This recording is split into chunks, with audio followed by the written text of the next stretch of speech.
있잖아요. 널리 세상을 이롭게 한다. 이거는 그냥 정신이 아니라 높은 도덕적 영적인 이상이다라는 사실입니다. 이런 이상을 가지고 탄생된 나라는 여러분 인류 역사에 우리밖에 없다는 사실을 알아야 됩니다. 귀한 사실입니다. 이게 맞는 것 같습니까? 문제는 이 홍익인간이 도대체 우리하고 뭔 관계냐? 이게 여러분 우리 역사를 통해서 우리 민족의 DNA로 이게 우리를 관통하고 있다는 사실을 알아요. 우리의 역사와 우리의 문화, 한국인의 성격을 형성하는데 홍익인간이 이것이 밑바탕이 됐다는 사실을 알아야 돼요. 여러분 우리가 900년 되면 남의 나라 침략받으면서 한 번도 남의 나라 쳐들어가 본 적이 없는 평화를 사랑하는 평화의 민족이라는 말 들어봤죠? 여러분 저는 이 얘기를 처음에 학교에서 들을 때 그 중학교 들어가는데 꼭 한 중학교 중1병 걸렸을 때 선생님이 얘기를 해주더라고요. 저는 어떻게 생각했냐면 이거 우리끼리 싸우다 남의 나라 쳐들어갈 시간이 없었던 거다. 맨날 당구 싸움하고 이런 거 가르치잖아요. 그죠? 근데 진짜 철들어서 보니까 그 제가 생각했던 게 잘못된 생각이더라고요. 뭐냐면 자기들끼리 안 싸우는 민족은 어디에도 없습니다. 맞아요, 틀려요? 네. 근데 한국은 침략적 근성이 있어요, 없어요? 한국 사람들에게. 한국 우리 선조들 보게 되면, 우리 역사 보게 되면요, 남의 나라 주변 국가들을 침략해서 뭘 노략질하고 약탈하고 하는 그런 근성이 없어요. 그러니까 여러분 한국의 그 문화재들을 소장하고 있는 박물관 가보면 남의 나라에서 훔쳐오고 약탈해온 문화재가 있습니까, 없습니까? 남의 나라 문화재. 여러분 이게요 한국 사람들의 도덕적 이상입니다. 이런 민족이 없어요. 미국 가면 어떻습니까? 저기 영국 가면 어때요? 루브르 박물관 가면 어때요? 프랑스 가면 남의 나라 훔쳐온 물건 갖다 놓고 집어라 그러잖아요. 우리는 그런 정신이 없어요. 왜 그렇게 됐느냐? 왜 남의 나라부터 침략받으면서도 우리는 말이에요. 그게 다 용서하고 그냥 넘어갔냐 이 말이에요.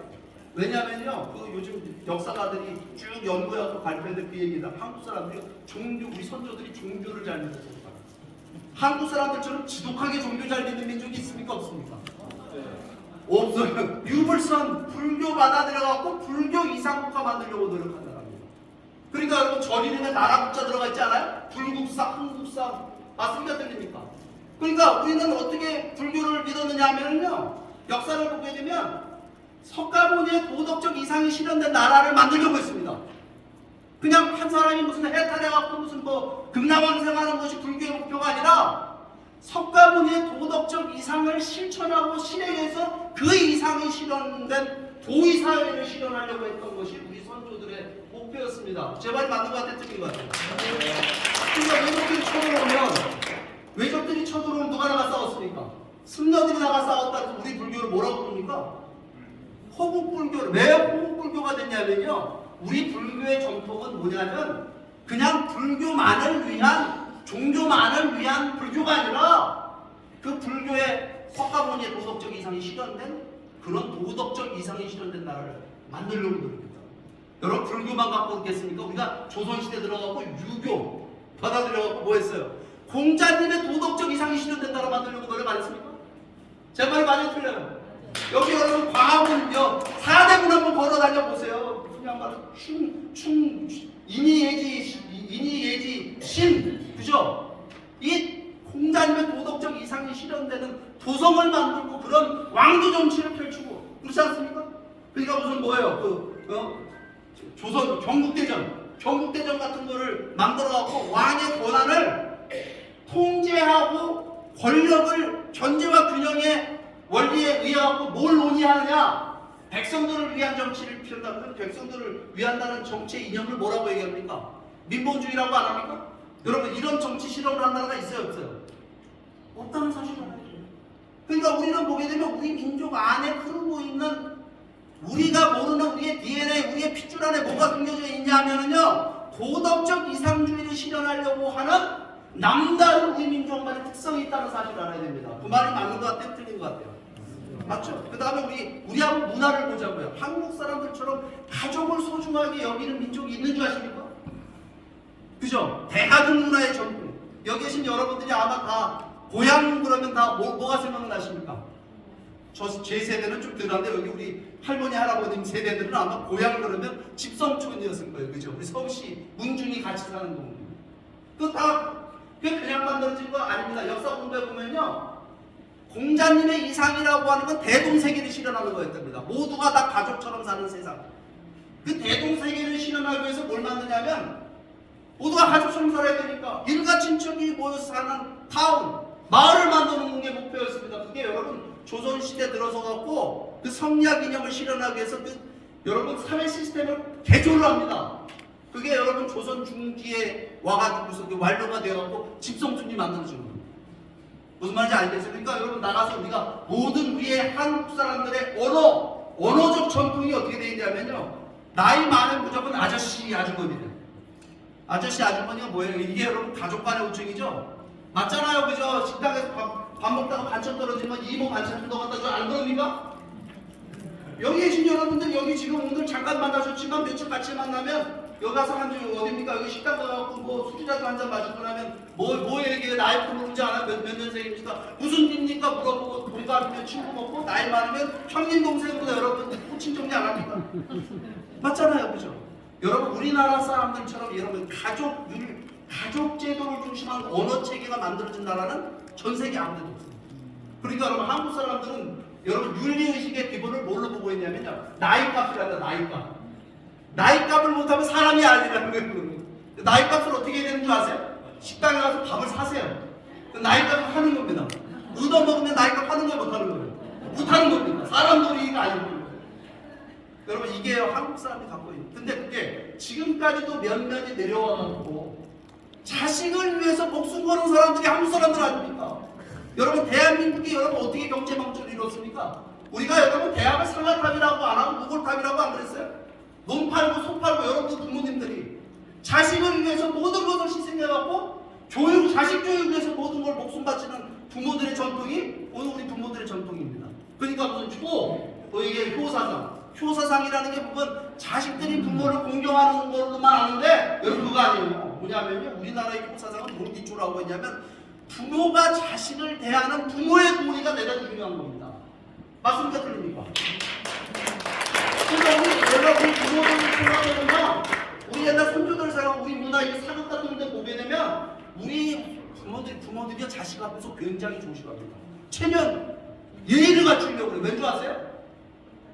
자식 앞에 자식을 교육시키는 것을 단순히 그냥 먹고 사는 교육을 시키는 걸로만 끝나는 것이 아니라 그 자식 앞에 윤리적 도덕적 기준을 심어주고 사람 무시를 할 수 있는 인격적으로 교육하는 것이 부모들의 여러분 자식 대한 교육이었기 때문에 효도 받고 싶으면 효자 자식 만들고 싶으면 부모가 잘해야 되죠. 부모가 잘해야 되는 겁니다. 여러분 효도 받고 싶으면 그게 여러분 우리 한국의 가족 문화입니다. 제 말이 맞는 것 같아요? 틀린 것 같아요? 맞습니다. 근데 홍익인간이라고 하는 건 여러분 가족 제도를 벗어나서는 있을 수 있을까요? 없을까요? 인간은 여러분 누구나 다 엄마 뱃속에서 태어나서 아기로 태어나잖아요. 아기로 태어나서 누구 사랑받아요? 부모 사랑받습니다. 그죠? 부모로부터 지극정성의 사랑을 받고 그 다음에 성장하면서 형제 집안 사랑하죠? 그 다음에 성장해갖고 어떻게 합니까? 부부간에 그죠? 남자와 여자가 남편과 아내가 돼서 사랑하죠? 그죠? 그 다음에 그 자식을 낳았고 자기가 부모로부터 받았던 사랑을 누구한테 돌려줘요? 자식한테 돌려줘요. 그 다음 뭐가 되죠? 우리가 또 나이가 들면 조부모가 되죠? 할아버지 할머니가 되잖아요. 그죠? 여기 계신 분들 보니까 손자 손녀가 다 있으신 것 같아요. 다 있으세요? 네. 제가요 손자 손녀의 있는 심정을 제가 깨닫기 시작했어요. 왜냐하면 제가 손녀딸이 둘이 있거든요. 여러분들 스마트폰 아마 여러분 여기 손자 손녀 있으신 분들은 자기 사진보다 누구 사진 있어요? 바탕화면에 손자 손녀. 여러분 인간이 어떻게 창조가 인간이라고 하는 것이 여러분 이게 인간이라고 하는 것이 살아가는 데 있어서 삶의 보편적 원리와 원칙이 있다는 사실을 알아야 됩니다. 보편적 가치와 원칙이 있다는 사실을 알아야 됩니다. 그거 없으면 윤리도덕이 있을 수 있을까요? 없을까요? 윤리도덕은요 그렇기 때문에 어디서 나오는 거냐면 가족제도로부터 나오는 거예요. 근데 오늘날 우리 사회가 가족제도가 붕괴되고 있죠. 가족제도 붕괴되니까 애를 낳아야 안 낳아요. 출산율이 몇 프로라네요? 0.7%? 나라가 없어지게 생겼습니다. 지금 여러분 이거 우리가 반성해야 됩니다. 크게 반성해야 됩니다.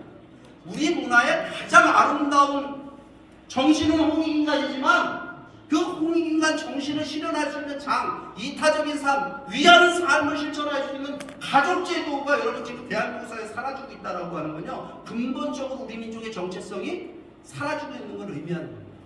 제 말이 맞는 것 같습니까? 틀린 것 같습니까? 한의 정신 들어오셨잖아요. 우리 민족 정신이 한이 있대. 이 한은 뭐죠? 누가 나 해코지 하면 내가 원수 갚는 거야? 아니에요. 원수 안 갚는 거죠? 뭐예요? 이 한의 정신이라는 건 뭐냐면 누가 나를 해코지 하면 나는 그거를 내 안에서 이거를 삭히고 녹이고 극복하고 나는 더 나은 인격체가 되고 뭐예요? 나쁜 놈은 누가 벌 줘요? 하늘이 벌 준다잖아요. 여러분 이것 때문에 한국 사람이 믿는 종교가 하나 생겼습니다. 뭔지 아십니까? 지독하게 잘 믿는 종교 한국 사람들이 기독교. 여러분 예수님이 뭐라고 하는 게 원수를 뭐라고 하셨어요? 원수를 사랑하라고 가르쳤죠. 오른밤을 때리면 왼밤을 때리면 되죠. 오리를 가자면 심리를 가지고 겉옷을 벗어달라고 어디까지 벗어줘요? 속까지 벗어주라 그랬잖아요. 여러분 이게 생각해보세요. 제가 예수 믿는 분들은 많이 봤는데 이거를 실천하는 분들이 별로 없는 것 같죠. 여러분 이렇게 하라고 했잖아요. 근데 이게 쉬워요 어려워요 이거? 이 가르침이 어려우니까 여러분 이 기독교 받아들인 나라가 있나 한번 보세요. 아시아 지도를 펴놓고 기도도 기독교 받아들인 나라가 어디 있어요? 한국밖에 없습니다. 일본이 받아들여 중국이 받아들였어요. 우리는 자발적으로 받아들였죠. 그죠? 그렇잖아요. 이게 여러분 뭐냐면요 한국 사람들에 있는 뭐예요? 근본적 DNA에 뭐가 있느냐? 홍익인간이라고 하는 영적 이상이 우리의 영적 의식으로 있기 때문에 기독교 같은 이런 고차원적 이상이 한국에 들어왔을 때 우리가 쉽게 이것을 받아들이고 우리 거로 만들 수 있었던 계기를 만들었다라고 하는 겁니다. 제 말이 맞는 것 같은 박수 부탁드립니다. 근데 이거 왜 지금 여러분들한테 열심히 제가 설명을 하고 있냐면요. 여러분 통일 문제는 결국은 뭐냐면요. 정체성의 문제입니다. 우리가 왜 북한하고 통일하려고 왜 북한 동포들하고 우리 통일하려고 합니까? 우리가 같은 민족이라는 거 아니에요. 같은 민족이라고 하는 건 하나의 정체성이라고 얘기하는 건데 그런 그 정체성은 어디에서 발견할 수 있을까요? 핏줄이 같다? 혈액비를 검사해보면 나와요? 아니잖아요. 뭐냐면 우리 역사를 통해서 발견할 수 있어요. 역사 속에 우리의 정체성이 발견되는 겁니다. 그 역사를 잊은 민족은 미래가 없다. 이 맞는 말입니다. 역사를 통해서 우리가 우리의 정체성을 발견할 때만이 정체성이 우리의 뭐를 규정하냐 하면 정체성이 우리 미래 비전을 우리의 운명을 규정한다는 사실을 알아야 됩니다. 그러니까 여러분 이거는 굉장히 중요한 내용입니까 아닙니까? 맞죠? 중요한 내용입니다. 박수 한번 칩시다. 그러면 이게 오늘 제가 하는 저의 단순한 역사 해석 인줄 생각하시는 분들이 있을지 모르는데 이거는 제 개인의 역사 해석이 아닙니다. 뭐냐면요. 저하고 똑같은 역사 해석을 하시는 분들이 있어요. 누구냐면 바로 3.1운동을 일으켰던 우리 선박자들이에요. 여러분 제가 3.1운동의 역사적 과정을 설명만 할게요. 1차 세계대전 이후에 3.1운동이 벌어지잖아요. 그 3.1운동이 벌어지는데 그 3.1운동이 얼마나 대단했냐면 여러분 우리나라 이 한반도, 이 조선반도에 여러분 보시면은 1500회의 시위가 벌어지는데 218개 시군 중에 211군데서 들고 나옵니다. 대단하죠? 근데 이 정신이 이게 근데 어떤 형태로 벌어지냐면 비폭력 저항운동이라는 방식으로 벌어집니다. 여러분 비폭력 저항운동을 중심한 독립운동을 세계사의 선보인 민족이 우리 민족입니다. 최초로. 맞는 것 같아요? 틀린 것 같아요? 맞습니다. 맞죠? 근데 여러분 그러면 그 3.1운동이라는 이 비폭력 저항운동이라는 아주 고결한 방식의 저항운동의 그 정신은 어디서 왔을까요? 홍익인간 정신. 김희독립선언을 여러분 찾아서 한번 읽어보시기 바랍니다. 이 앞에 놨습니다. 이거 보게 되면 여러분 일본놈들을 미워한다, 증오한다, 미움과 증오의 표현이 단 한 줄이라도 있습니까 없습니까? 일본놈들 때려잡자 이런 거 있어요 없어요? 여러분 이 김희독립선언을 읽어보면요. 독립을 해야 되는 이유가 뭐냐? 인류 평등의 대의를 실현하고 세계 평화를 실현하겠다는 겁니다. 일본을 뭐 미워하거나 증오하는데 우리 그런 거 할 시간 없다 이 말이에요. 우리가 독립하는 것이 일본에게도 도움이 되고 중국에게도 도움되고 우리 이웃 국가뿐만 아니라 인류의 행복과 세계 평화에 기여하기 위해서 우리가 독립하는 거예요. 이거 무슨 정신이죠? 이게 홍익인간 정신입니다. 이것으로부터 여러분 3.1운동이 시작된 겁니다. 그런데 이 3.1운동 우리 사실 좀 개떡같이 알아요. 이거에 대해서. 그 가치를 잘 모르는데 왜냐하면 3.1운동이 1919년에 일어났는데 우리의 해방은 1945년에 일어났고 그러니까 이 3.1운동에 의해서 독립된다고 생각도 별로 안 하기 때문에 그렇습니다. 근데요 3.1운동 때문에 우리가 독립된 게 맞습니다. 왜 그런 줄 아세요? 여러분 이 3.1운동이 세계사에 지대한 영향을 미칩니다. 누구한테 영향을 주냐면요. 인도의 간디의 비폭력자 운동, 인도 독립운동에 영향을 주게 됩니다. 그래서 인도는 여러분 이 간디의 비폭력자 운동에 의하고 인도가 해방을 맞이합니다. 인도가 해방을 맞이한 사건이 어떻게 영향을 미치게 되냐면요. 인도의 이 비폭력자 운동이 3.1운동을 모델로 해서 높은 도덕적 이상을 중심으로 비폭력자 운동이라는 대중적 시민운동, 이 피플 파워를 통한 혁명을 성공함으로 인해서요. 이게요. 여러분 보세요. 이게 어려운 과정이었습니다. 여러분, 영국은 인도를 독립시켜줄 마음이 있었을까요? 없었을까요? 왜 없는 줄 아세요? 여러분, 우리가 이 당시 영국은 세계 경영을 하고 있었습니다. 영국은 세계를 지배하고 있었거든요. 해가 짓지 않는 대영제국, 식민지 경영을 하고 있었다 이 말입니다. 그러면 영국이 지배했던 식민지 중에 가장 큰 식민지가 어디였을까요? 인도가 가장 커요. 근데 가장 큰 정도가 비교가 안 될 정도로 큰 겁니다. 무슨 얘기냐면 영국이 지배하고 있던 모든 식민지를 다 합쳐도 인도보다 큰 식민지가 아닙니다. 가치 있는 식민지가 아니에요. 인구수로 보나 자원으로 보나. 그러니까 여러분 인도를 독립해주는 영국은 어떻게 되냐면요. 영국의 식민지 경영은 끝나는 겁니다. 대영 제국은 문 닫는 거예요. 그러니까 인도를 절대 독립시켜주고 싶은 마음이 1도 없었는데 이 간디가 도덕적 권위를 앞세운 비폭력 저항 운동을 통해서 항복을 받아냅니다. 여러분. 그 바람에요. 여러분 보세요. 2차 세계대전 이후에 강대국들 있잖아요. 강대국들이 식민지 해방에 나섭니다. 자발적으로 식민지를 해방해요. 제3세계에서 무슨 다른 나라에서 이 독립을 통한 투쟁을 통해 독립이 된 것이 아니라 인도 독립이 가져온 영향력에 의해 갖고 모든 당시 제3세계 식민지 국가들이 남해방을 맞이하게 됩니다. 그 중에 어느 나라가 있어요? 그 중에 대한민국이 있는 거예요. 무슨 말인지 아시겠습니까? 왜냐하면요. 왜 그렇게 할 수밖에 없었냐면요. 인도 간디의 독립운동이 도덕적 권위를 앞장세운 독립운동이었기 때문에 제국주의 식민지배는 아주 야만적이고 비유배적인 것으로다가 규정이 되버린 겁니다. 그 도덕적 권위에 무너진 거예요. 그러니까 여러분 그 뒤로 여러분 인도의 이 독립운동이 성공을 거둔 그 모델을 누가 따라해요? 마틴 루터 킹 목사가 따라합니다. 넬슨 만델라가 따라합니다. 그러니까 여러분 인류의 하나의 20세기 이 영적 각성 운동의 표시가 됐던 사건이 우리의 3.1운동이었다는 사실을 알아야 됩니다. 맞는 것 같은 박수 한번 칩시다 우리가.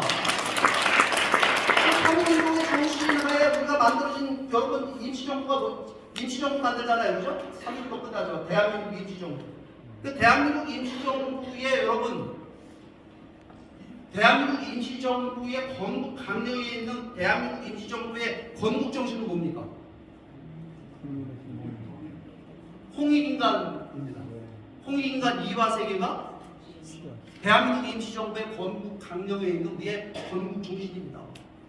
그런데 여러분 이게 신기한 게 있어요. 뭐냐면 3.1운동이라고 하는 것이 독립을 통해서 우리가 조선으로 다시 돌아가자. 봉건제국가 조선으로 다시 돌아가는 것이 아니라 새로운 나라를 만들겠다라고 하는 목표를 가졌다는 사실입니다. 그래서 만들어진 것이 대한민국 임시정부입니다. 그러니까 대한민국의 민국은 무슨 뜻입니까? 민국은 무슨 뜻이에요? 백성의 나라고는 안 됩니다. 그 조선입니다. 백성의 나라. 대한민국의 민국은요 민주공화국이라는 뜻입니다. 그러니까 리퍼블릭 오브 코리아라 말이 여기서 만들어집니다. 리퍼블릭 아시죠? 민주공화국이다 이 말이에요.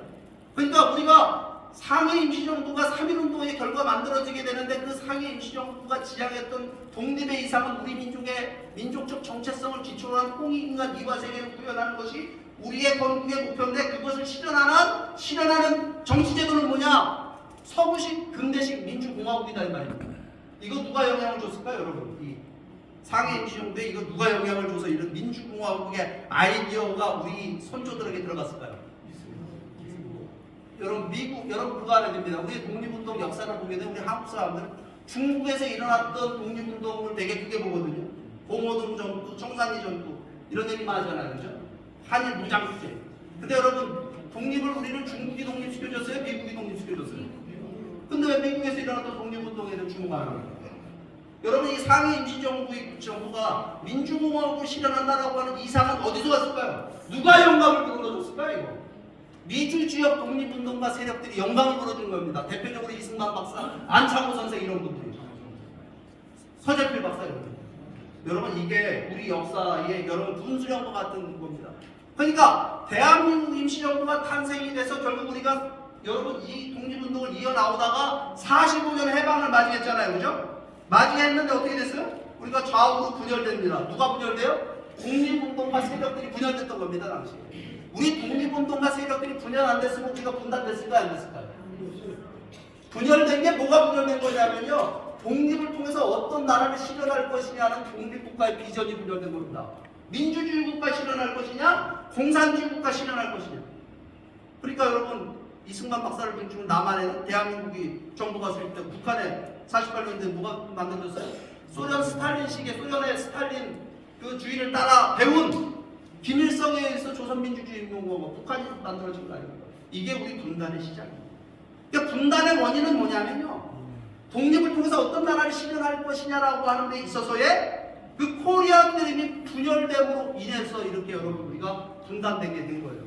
그러면 여러분 우리가 통일을 하려면 다시 찾아오는 통일의 기회 아닙니까?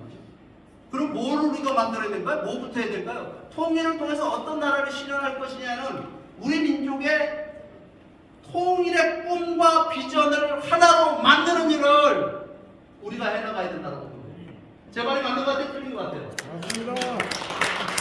그러면 통일의 비전과 목표가 뭐냐 이 말입니다. 여러분 우리가 통일을 통해서 어떤 나라를 실현해야 되냐? 그거는 당군 할아버지가 생각하셨던, 꿈꾸셨던 한민족이 실현하고자 했던 반만년 역사의 열망, 홍익인간의 도덕적 이상이 실현된 나라, 그런 나라 건설합니다. 근데 이거는 반만년의 꿈뿐만 아니라 우리 독립운동가들이 풍찬도숙을 하면서 실현하고자 했던 독립의 이상이 실현된 나라입니다. 자주적이고 온전한 통일된 국가, 이거 실현해야 되겠죠. 그리고 이 나라는 뭐냐면요, 동서양 문명의 모든 장점을 결합한 새로운 나라 만들어야 됩니다. 새로운 나라, 뉴 네이션. 그리고 이 나라는 어떤 나라가 되야 되느냐, 이 통일을 통해서 만들어진 나라는 우리 민족만을 위한 나라가 되야 될까요? 아니면 아시아 전 세계의 이익을 가져다 주는 세계 평화 이익이 되는 그런 나라가 되야 될까요? 그게 홍익인간의 비전입니다. 이런 비전 가지고 우리가 통일을 해야 됩니다. 여러분 이게 바로 코리안 드림의 실현인데, 그러면 구체적으로 이 통일의 비전이 실현된 나라는 어떤 나라냐? 홍익인간의 이상이 실현된 나라는 어떤 나라냐 이거예요. 제가 오늘 이 시간에 이 설명 다 하려면 뭐 1시간은 갈 것 같아가지고 제목만 보세요 여러분들. 제가 무슨 말 하려는지 여러분 잘 아실 겁니다. 이 중에 가장 핵심 중에 핵심은 뭐냐면요, 홍익인간의 이상이 실현된 나라는요, 대가족 문화가 실현된 나라가 되는 나라고 하는 겁니다. 여기 대가족 문화니까 여러분 화들짝 놀라시는 것 같은데, 뭐 시집살이 다시 시키려고 그러나? 뭐 조선시대로 가자는 거야? 농경사회 가자는 거야? 여러분 그런 뜻이 아닙니다. 대가족 문화의 장점이 실현된 나라가 만들어진다는 거예요. 그게 인간다운 사회입니다. 맞는 것 같아요? 틀린 것 같아요? 이걸 안 돼요. 그러니까 여러분 홍익인간은 이타적인 정신을 실현하려면 그것은 아주 튼튼한 가족제도, 건강한 가족제도가 없이는 불가능하다는 사실을 오늘 우리들이 알아야 됩니다. 그래서 홍익인간이 이상이 실현됩니다. 여러분 미국은 모든 인간이 평등하게 창조됐다는 걸 어디에 적용했느냐? 정치, 경제, 교육, 의료, 복지 모든 분야에 적용해갖고 200년 동안 노력해갖고 오늘의 미국이 만들어진 겁니다. 많은 사람들이 홍익인간보다 뜬구르지 않는 얘기, 그런 이상이 어떻게 실현돼? 여러분 그 이상은 우리가 정치, 경제, 사회, 문화 모든 분야에 적용하는 그런 노력은 하루아침에 되는 것이 아니라 100년이 걸릴 수도 있고 200년이 걸릴 수도 있지만 그런 이상과 비전은 필요합니까? 필요하지 않습니까? 여러분 이게 왜 중요하냐면, 이 이상과 비전 이념은 왜 중요하냐면요, 여러분 20세기를 돌아봅시다. 우리 20세기는 이념의 시대였습니다. 제 말이 맞아요? 틀려요? 파시즘, 나치즘, 이 내셔널, 이게 민족주의 아닙니까? 그죠? 그거 끝나고 나니까 어떤 이념이 등장을 했어요? 공산주의자, 민주주의가 등장을 했잖아요. 공산주의, 민주주의, 냉전의 시대가 끝나니까 우리는 평화의 시대가 올 줄 알았는데, 오늘날 여러분 세계는 평화의 시대가 됐습니까? 안 됐습니까? 안 됐잖아요. 그러니까 우리는 뭐냐면요, 홍익인간이라는 이상이 과거 냉전 시대, 우리 냉전 시대에 틈바구니 속에 통일된 거란 말입니다. 분단된 거란 말이에요. 그 냉전을 극복하기 위해서는 어떻게 돼야 되느냐면 이 냉전 시대의 구시대 유물인 과거의 공산주의, 민주주의, 좌익이니 우익이니 한 이 이념을 초월할 수 있는, 극복할 수 있는 새로운 대안이 필요한데 그 대안이 저는 홍익 인간의 이상이라고 생각합니다. 맞는 것 같아요, 여러분? 무슨 얘기냐면, 자, 이거 단순하게 그냥 말씀드릴게요. 미국 사람들은 모든 인간은 평등하게 창조되었다는 말, 그거 어디서 갖고 왔어요? 미국 사람이 어디서 배웠어요, 이걸? 성경 말씀입니다. 기독교 사상. 그죠? 그러니까 미국의 건국의 이상은 영적인 이상이다, 이 말입니다. 스피리추얼리전이다, 이 말이에요. 그러면 여러분, 한국의 홍익인간 이상은 세속적 이상입니까? 영적인 이상입니까? 그 영적인 이상은 중요하지 않아요? 중요하죠. 매우 중요합니다. 왜? 우리 인간이 영물이기 때문에 누구나 다. 그러면 비교해봅시다. 모든 인간이 평등하게 창조됐다는 말하고 널리 세상을 이롭게 한다는 말하고, 여러분 이 개념을 비교해보면 어느 게 더 우월해 보입니까? 널리 세상을 이롭게 한다는 게 여러분 이게요, 제가 이 임시정부 요인들이 모여갖고 건국 강령을 쓸 때 홍익인간이라는 말이 들어갔잖아요, 그죠? 천부인권이라는 말을 넣자고 주장을 많이 했답니다. 천부인권, 인간의 자유와 인권의 원천이 창조주다. 미국의 아메리칸들이 많이 해요. 근데 안 느끼고 결정났답니다. 경론 그때 왠지 아세요? 홍익인간이라는 말 안에 천부인권이라는 뜻이 내재되어 있고 내포되어 있기 때문에 이거 동거반복이라는 거, 동거반복. 오히려 홍익인간은 천부인권을 아우름과 더불어 인간이 추구해야 되는 말하자면 하이스트 아이디어, 가장 높은 도덕적 이상을 이야기하고 있기 때문에 이게 더 위대하다고 봤던 겁니다.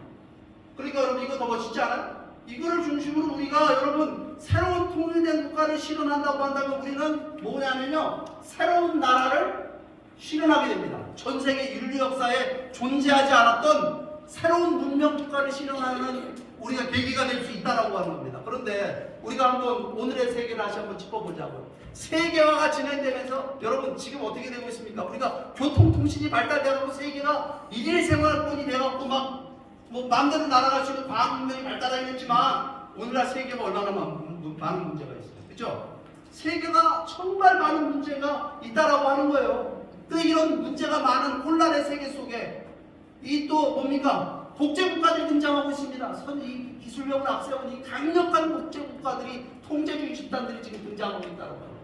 이런 상황 속에 여러분, 서구 세계는요 지금 완전히 몰락하고 있어요. 제가 아까 미국 얘기를 좀 잠깐 말씀드리면 미국이요 지금 얼마나 엉터리 같은 나라가 되고 있냐면요, 여러분 자유와 인권의 원천이 창조주다라고 하는 것이 미국의 근본 가치입니다.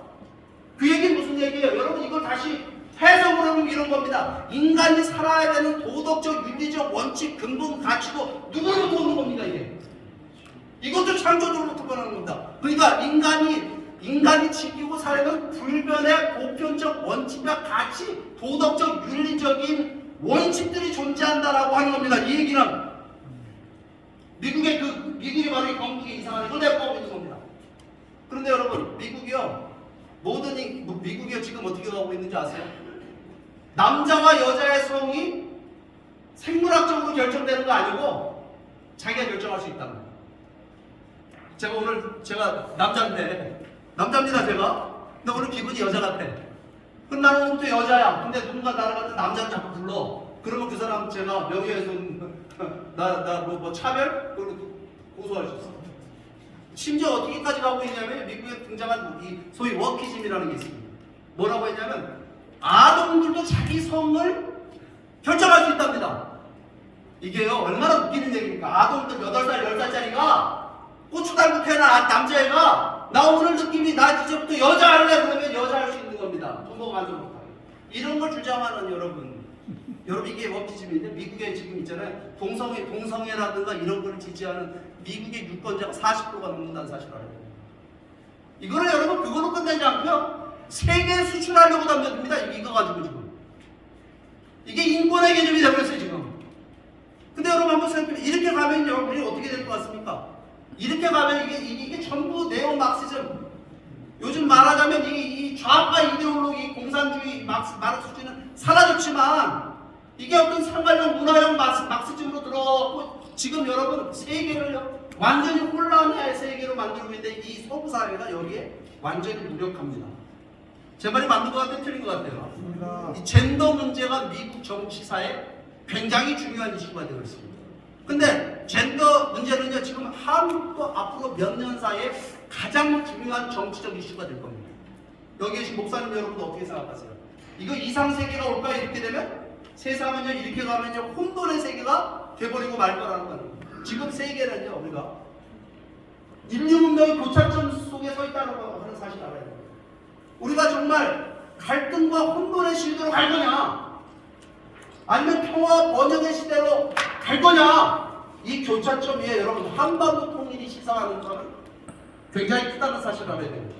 우리는 홍익인간의 이상을 중심으로 새로운 비전을 만들어야 됩니다. 우리가 그렇잖아요. 그럴 수 있는 민족 아니에요? 여러분 한국만이 그런 거 할 수 있다고 생각하지 않아요? 여러분 요즘에 한국 사람들이 해외 나가면요 요즘에 기가 정말 살아요. 왠 줄 아세요? K-pop 때문에, 그죠? 한류 때문에. 우리는 정말 존경합니다. 어떻게 한국이 이렇게 대단한 그 경제 발전, 한강의 기적을 일으킬 수 있냐고 말이에요. 한국을 이렇게 존경하고. 여러분 한국의 문화적 영향력이 얼마나 크습니까? 그런데 여러분 한국인에게는 뭐가 있냐면 섭리적 사명이 있습니다. 섭리적 사명은 뭐냐면 홍익인간의 이상을 실현한 우리 선조들이 우리에게 우리의 DNA로 내재시켜준 그 이상을 중심한 새로운 나라를 건설해야 됩니다. 그렇게 되면 우리는 어떻게 될까요? 한국은요 세계 중심국가 될 겁니다. 그죠? 한국은 세계의 중심국가가 될 수 있습니다. 그러니까 한반도의 통일은 한반도의 통일로 끝나는 것이 아니라 우리 민족만을 위한 것이 아니라 세계가 어떤 방향을 향해서 가야 되느냐라고 하는 인류 역사의 새로운 시금석을 만들 수 있는 통일이 우리의 통일이다라고 하는 겁니다. 제 말이 맞는 것 같아요? 틀린 것 같아요? 맞습니다.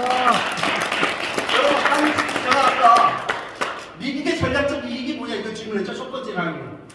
미국이 도대체 한국 통일 왜 도와줘야 되냐면 여러분 한국에 만약에 자유와 인권을 보장, 코리안들이 실현된 나라가 지원돼서 자유와 인권을 보장하는 초인류 국가가 한반도 전역에 수립되면 어떻게 될 것 같습니까? 중국이 영향 받을까요? 안 받을까요? 전체주의를 회귀하고 있는 러시아에 영향을 줄까요? 안 줄까요? 아시아 전체에 영향을 주는 사건이 될 겁니다. 그럴까요? 안 그럴까요? 여러분 제가 요즘에 코리안 드림 얘기는 신바람 났어요. 왠지 아세요? 제가 이스라엘 하마스 전쟁하는 거 보면서 그런 생각을 해요. 이스라엘의 건국의 이념이 코리안 드림과 같은 것이 있었다라고 한다면 전쟁할 거야 안 할 거야? 시오니즘 같은 자기 민족만을 위한 뭐 그런 거 하나 있는 거 아닙니까? 그러니까 우리에게 여러분이 코리안 드림이 있다는 것이 얼마나 귀한가 하는 거 여러분들이 알아야 됩니다. 그러려면 여러분들이 코리안 드림 공부해야 될까요? 아니면 제 강의 듣고 잊어먹으실래요? 여러분이 스스로 공부해서 자기 거 만들어야 됩니다. 오늘 제가 강의 내용 괜찮았습니까? 네. 공부 많이 한 거 같죠? 그죠? 네. 근데 제가 책 딱 한 권 읽고 강의하는 겁니다, 지금. 한 100권 읽은 거 아니고, 저처럼 어디 가서 여러분들 말씀하시려면 이 책 읽으시면 됩니다. 코리안 드림이라는 책인데, 이거 문현진 박사가 쓴, 네, 저희 글로벌 피스 재단과 우리 통일을 실천하는 사람들을 창설하고 이 세계적인 통일 운동을 벌이고 있는 문현진 박사가 쓴 책입니다. 쓴 책에 있는 내용을 제가 지금 인용하면서 제 것처럼 지금 연설하고 있는 겁니다. 어떻게 생각하세요, 여러분? 이 책 자체를 읽어보셨습니까? 이 책을 꼭 여러분들이 이건 여러분 우리 역사의 가장 중요한 책이 지금 나왔다. 왜? 우리 민족이 되고 있기 때문이었어요. 그럼 제가 통일을 이룰 수 있는 구체적 방법론을 말씀드릴게요. 여러분 통일은 대한민국 정치인들이 통일을 실현할 수 있을까요? 없을까요? 민주당이 할 수 있을까요? 국민의힘이 할 수 있을까요? 여기 저 정당 지지자들 많이 모이신 거세요. 그럼 선거 투표 뭐랍니까? 그런 거 같아요. 여러분 통일은요 정치권이 무슨 얘기냐면 통일은 남북 간의 정치적 협상에 의해서 이루어질 수 있다 없다? 이루어지지 않습니다. 통일은요 정치적 협상에 의해서 이루어지는 것이 아니기 때문에 정치인들이 하는 게 아니라는 사실입니다. 여러분 동서독 통일을 여러분 정치적 협상이 이루어졌죠, 그죠? 정치적 협상은 맨 마지막에 따라왔습니다. 그 전에 뭐가 있었어요? 베를린 장벽을 무너뜨린 동서독 주민들의 의지와 힘이 있었다는 사실을 알아야 됩니다. 그 결단이 있었다는 사실을 알아야 됩니다. 그러면 여러분 통일은 어떻게 누구의 힘으로 실현해야 돼요? 국민의힘으로, 그저 정당 국민의힘 말고 시민의 힘으로, 그죠? 우리의 힘으로 해야 됩니다. 여러분 세계사를 변화시켰던 모든 사건들을 보시기 바랍니다. 이거 누가 일으킨 거예요? 여러분 대중적 지지가 없는, 대중운동이 없는 역사적 변화는 존재하지 않습니다. 그러니까 통일운동을 이렇게 하려면 뭐가 있어야 돼요? 한국 국민들 하나로 묶고 통일의 의지를 하나로 묶고 열정을 일으켜 세우기 위해, 불러일으키기 위해서 뭐가 있어야 됩니까? 비전이 있어야 돼. 비전. 코리안 드림이라는 비전이 있을 때만이 그 도덕적 권위를 앞장세운 대중적 통일운동이 가능해진다라고 하는 겁니다. 그러니까 이런 운동을 누가 해야 돼요? 오늘 이 자리에 여러분들이 와서 저한테 강사료도 안 받고 지금 안 주시고 강의를 지금 2시간 이상 저를 시키고 계시잖아요. 그러니까 여러분들이 뭘 하셔야 돼요? 지금 저한테 강의들을 값을 하셔야 됩니다. 어떻게 해야 되느냐? 여러분 이 통일천사 운동에 모두가 다 동참해 주시길 부탁드리겠습니다. 하실 거야, 안 하실 거야? 여러분 우리 인생에, 여러분들 우리 생애에, 우리 여생에 가장 가치 있는 일이 있다고 하면 뭐가 되겠습니까? 저 북한에 있는 저 북사관 동포들 해방하는 일에 우리가 여러분 나서야 되지 않겠습니까? 왜 이게 우리만 해야 되는 일입니까? 왜 문현진 박사 우리만 해야 되는 거예요? 여러분들이 다 아닙니까? 우리의 미래가 다른 일. 그게 여러분들이 다 동참해 주시기를 부탁을 드리겠습니다. 여러분들은 통일운동을 청년당량할까요? 아니면 아싸라게 한번 끝내버릴까요? 어떡할까요? 아싸라게 한번 해야 돼요. 아싸라게 한번 해야 될 거 아닙니까? 여러분 광복 80년이 돌아옵니다. 여러분 우리가 통일하자, 북한 주민들을 향해서. 우리가 당신들을 사랑한다, 우리 동포들을 향해서. 우리가 통일을 통해서 실현하는 나라는 이런 위대한 나라다, 여러분들과 함께 살고자 하는 나라, 이런 나라다라는 이야기를 우리가 북한 동포들에게 전해본 적이 있습니까? 없습니까? 내가 때려잡자, 무찌르자 이런 것만 했잖아요. 그잖아요. 그리고 그마저도 지금 안 합니다. 잊혀져 가고 있습니다. 그렇잖아요. 김정은이한테 인질되어 있는 북한 동포. 그거 어떻게 우리가 해방할 수 있느냐? 여러분 북한을 움직이려면, 북한 주민들을 움직이려면요, 누가 움직여야 되냐면 남한 국민들이 움직이면 북한 주민들은 자동적으로 일어섭니다. 제 말이 맞는 거 같아요? 틀린 거 같아요? 그래서 여기 기자님한테 귀하신 분 나누시던 우리 허강일 북한민주위원회 위원장님 탈북하셔갖고 지금 북한을 민주화하시겠다고 남한에 와서 애쓰고 계신데, 그쵸? 북한 주민들이 남한 사람들이 어떤 생각 갖고 있는지 관심 있습니까? 없습니까? 관심 있잖아요 지금. 근데 우리가 통일 안 하려고 그래요. 그 다음 또 보세요. 국제사회가 우리 통일 도와줘야 된다, 미국의 역할 어쩌고저쩌고 제가 막 떠들어놨는데, 여러분 우리가 통일을 원하지 않는데, 한국 사람들이 통일을 원하지 않는데 미국이 우리 왜 도와줍니까? 제 말이 맞아요, 틀려요? 그럼 우리가 통일에 나서야 될 거 아니겠습니까? 그러면 뭐 통일이 어려운 건 아닙니다. 왜? 통일은 시민의 힘으로 하는 거고 우리의 힘으로 하는 거라고. 뭐냐면 우리의 의지와 우리의 의사를 세계 만방에 공표하는 것만큼 충분합니다. 마치 그 간디가 인도를 독립시켰던 것처럼. 맞는 것 같아요? 틀린 것 같아요? 이렇게 쉬운 방법이 있겠습니까? 여러분 때를 만난 사상은 침략하는 군대보다 강하다는 말을 해놨습니다. 그 코리안 정책에 인용돼 있어요. 누가 한 말인 줄 아세요? 빅토르 위고가 한 말이에요. 빅토르 위고라는 사람. 여러분 우리가요, 이 코리안 드림은요, 때를 만난 사상이에요. 그러니까 여러분들 굉장히 귀한 분들이서 저희가 지금부터 1000만 캠페인을 준비하려고 합니다. 2025년까지 2년 남았어요. 올해까지 저희가 10만 캠페인을 했어요. 10만 명이 참여, 실제로 했습니다. 실제로. 근데 이거를 내년에는 100만 할 거고요, 후년에 1000만 하려고 하는데, 근데 이거 너무 어렵지 않고 너무 목표가 커. 여러분 목표 쉽습니다. 여기 계신 여러분들이 다음번 제 강의할 때 3사람씩 데려오십시오. 3사람씩 누구 데려올지 모르겠어요? 3사람도 없으면 여러분 인생 헛살 거지 뭐. 어떡하겠어요? 그죠? 내가 가자는데 3명도 따라올 사람이 없으면 어떡하겠습니까? 3사람씩을 여러분들이 이 자리에 데려오시면 여기 오신 분들이 120명 되고 있는데, 다음번에 300명 놓고 강의할 수 있잖아요. 그죠? 또 그 다음에 3사람씩 데려오면 어떻게 돼요? 900명 놓고 강의할 수 있잖아요. 이런 얘기 많이 하는 데가 어디죠? 다단계 가면 이런 얘기 많이 합니다. 그죠? 그러니까 우리가 통일 다단계 한번 해보자. 5천만 민족을 깨우는 캠페인에 여러분 나서 주시겠습니까? 결론을 내겠습니다. 한 사람의 꿈에 불과합니다. 모든 사람의 함께 꾸는 꿈은 현실이 된다는 얘기가 있습니다. 여러분 통일이 어려울 것 같지만요, 어렵지 않습니다. 북한이 무너질 때는요 과정적 무너집니다. 무너지는 건 여러분 문제가 아니에요. 무너진 다음에 어떡할 거냐? 무너진 다음에. 그렇잖아요, 그죠? 어떤 통일된 국가를 실현할 것 이상과 비전의 공감대가 없으면 우리 사회는 여러분 통일이 재앙이 될 겁니다. 그렇기 때문에 여러분 이 운동처럼 저는 애국운동 없다고 생각해요. 이 애국운동에 여러분들 모두가 동참해 주시길 바라면서 제 강의를 모두 마치도록 하겠습니다. 감사합니다. 네. 여러분 정말 귀한 강의를 열정